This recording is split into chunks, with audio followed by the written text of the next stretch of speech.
আসসালামু আলাইকুম guys, happy Eid মোবারক। কেমন আছে সবাই? আশা করছি সবাই আছে ভালো। সো গাইজ, আজকে আমরা ঈদের নামাজ পড়ার জন্য সম্পূর্ণ রেডি হয়ে গেছি, দেখতে পাচ্ছ। এখন আমরা যাবো নামাজ পড়তে, তো এখন যাই নামাজ পড়তে, তারপরে দেখা হচ্ছে।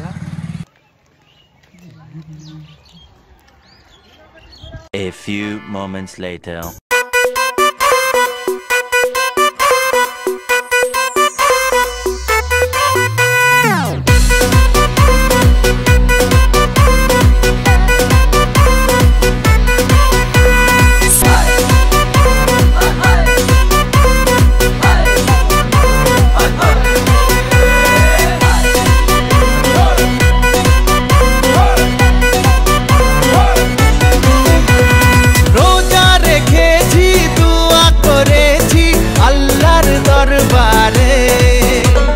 সেহরি করেছি, ইফতার সেরেছি বন্ধু পরিবারে।